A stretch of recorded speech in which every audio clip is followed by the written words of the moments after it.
ఇప్పుడు 2 రకాలు ఉన్నారు.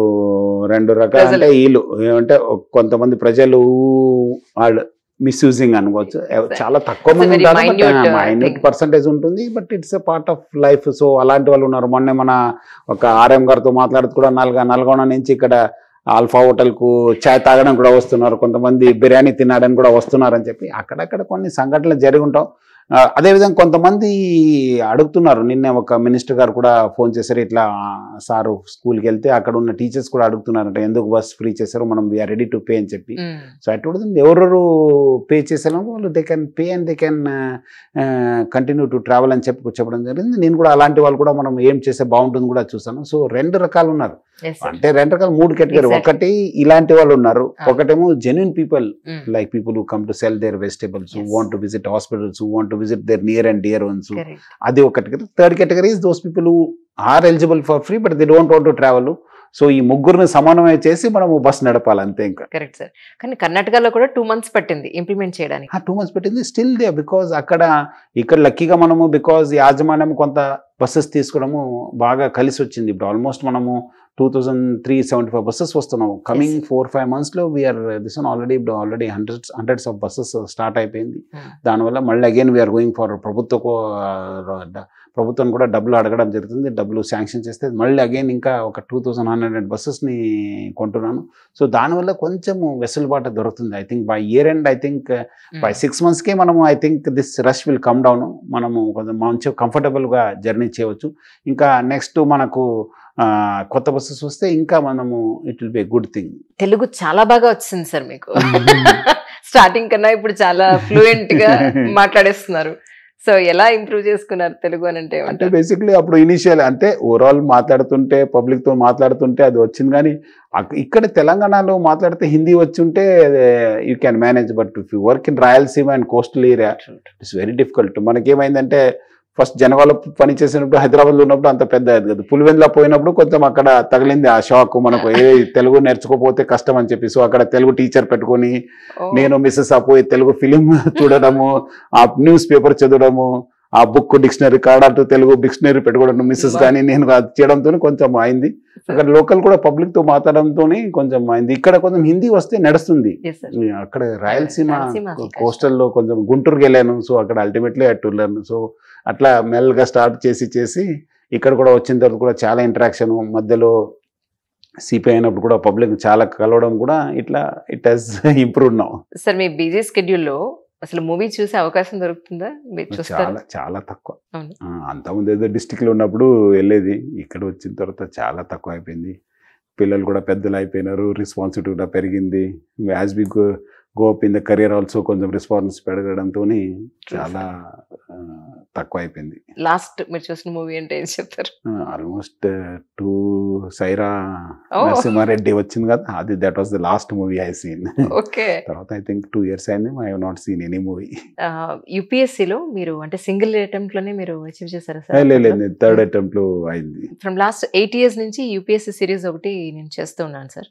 అంటే అచీవ్ చేసిన వాళ్ళందరూ అన్ని అటెంప్ట్స్ అయిపోయిన తర్వాత కూడా వాళ్ళు ఎటువైపు వెళ్ళాలో తెలియని కండిషన్లో ఉన్న స్టూడెంట్స్ని కూడా నేను చేయడం జరిగింది. బట్ చాలామంది ఈ మధ్యకాలంలో ఎక్కువ వినేది ఏంటంటే యూపీఎస్సీ సర్వీస్ 3 లేదా 4 అటెంప్ట్స్కి మించి అటెండ్ చేసి మీ లైఫ్ టైంని మీరు వేస్ట్ చేసుకోకండి. సో సెకండ్ ఆప్షన్ అనేది ప్లాన్ బి అనేది చాలా ఇంపార్టెంట్ అనేది అంటున్నారు. మీ వరకు మీరు థర్డ్ అటెంప్ట్లో అచీవ్ చేశారు. సో ఇప్పుడు ఇంకొక 1 week 10 daysలో మనకి ఎంట్రీస్ ఉన్నాయి. యాక్చువల్గా 2024 ఎంట్రీస్ సంబంధించి ఉన్నాయి. అండ్ ఇంకో 2 monthsలో ప్రిలిమ్స్ ఉన్నాయి. 2024కి సంబంధించిన ప్రిలిమ్స్ ఉన్నాయి. ఆస్పిరెంట్స్కి కానీ ఆల్రెడీ అచీవ్ చేసిన వాళ్ళకి కానీ మీ నుంచి అంటే ఏం చెప్తారు సార్? ఏమంటే ఒక మంచి ప్లాన్ ఉండాలి. మీరు ఇప్పుడు because people are attending interview they should not think of plan A or plan B. They should be focused now that ఇంటర్వ్యూలో what are the expected questions, how it has gone, ఎక్కడెక్కడ మంచి institutes ఉన్నావు, లేదంటే వాళ్ళే they should have mock interviews. That is very very important. ఎందుకంటే ఎక్కడి నుంచి question వస్తుంది, ఎట్లాంటి క్వశ్చన్ వస్తుంది తెలియదు. So they should be mentally strong. ఈ టైంలో దే షుడ్ నాట్ థింక్ వాళ్ళు పాస్ కావడం అంటే కాకుండా మంచి మార్క్స్ ఎట్లా వస్తావు అనేది మనం వాళ్ళు ఆలోచన చేసుకోవాలి. That is important. సో ఇప్పుడు జరుగుతున్న ఈ వాళ్ళ స్టడీ చేసింది కావచ్చు, ప్లస్ వాళ్ళు ప్రిపరేషన్ టైంలో చదువుకుని ఉండొచ్చు, ఇప్పుడు ఈ మధ్యలో 1 or 2 monthsలో జరిగిన సంఘటనలు కావచ్చు, ఆ ఇన్ఫర్మేషన్ కలెక్ట్ చేసి అప్ టు డేట్ ఉంటే బాగుంటుంది. They have to as far as this one possible they should be practical, ఏదో థియరాటికల్ కాకుండా, because ultimately you are going to become a civil servant.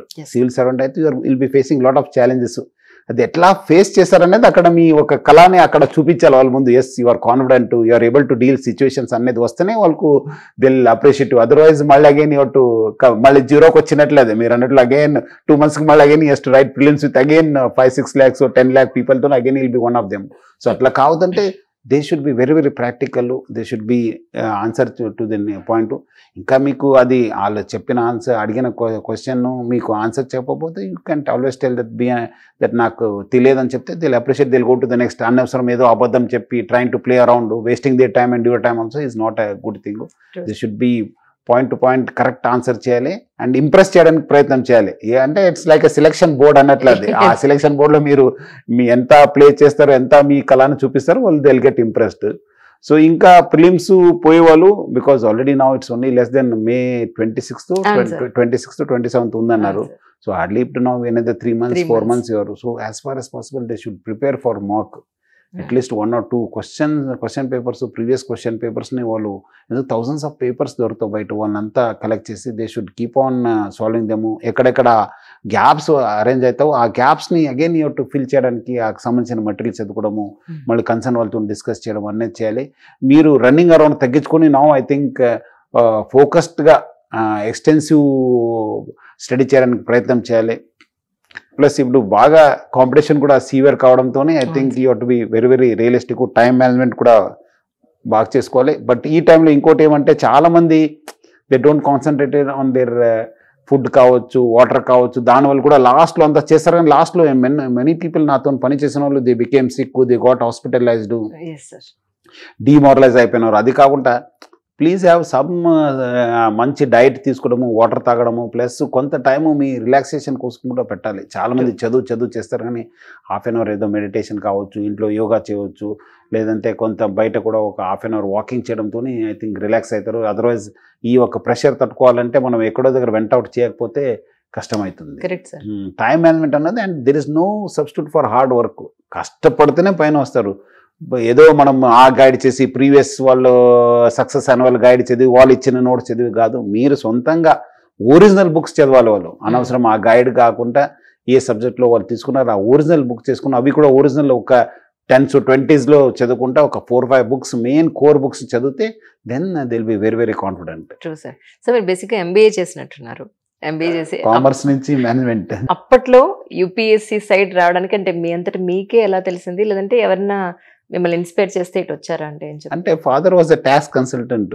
So మళ్ళీ అంతకంటే ముందు మన ఇంట్లో కూడా మనకు కొంత మన మదర్ సైడ్ నుంచి కూడా ఒక ఆఫీసర్ ఉండేది, ఒక అనీస్ working in engineering department. He was at a good position. So my mother also used to tell that లేదు మీరు కూడా అట్లాంటి ఆఫీసర్ కావాలనేది. అది ఒకటి. సెకండ్, మా ఫాదర్ ట్యాక్స్ కన్సల్టెంట్ కావడంతో చాలా మంది IRS ఆఫీసర్స్ తోని టచ్ లో వచ్చేవాడు. సో అట్లా వాళ్ళు కొంత మానేకి ఇన్ఫ్లుయెన్స్ చేయడం, మానే నాకు చెప్పడము, లేదు యూ షుడ్ ట్రై అనడము. సో కామర్స్ జాయిన్ అయిన తర్వాత, మేనేజ్మెంట్ అయిన తర్వాత then again he reminded that job మనకి ఎక్కడ వచ్చేది ట్రై చేస్తే, లేదంటే again we thought that doing something on my own. But లేదు ఒకసారి అటెంప్ట్ చేయగలదు అంటే అట్లా ప్రిపరేషన్ స్టార్ట్ అయింది. అది ఒక విషియస్ సర్కిల్. అది పాస్ అయ్యేదాకా, అది కంప్లీట్ చేసేదాకా బయట రాలేము. అది ఆ చక్రం అడిక్షన్. అది కరెక్ట్ వర్డ్ అంటే అడిక్షన్. సో అట్లా మనం అడిక్ట్ అయ్యి అల్టిమేట్లీ వీ కుడ్ సక్సీడ్.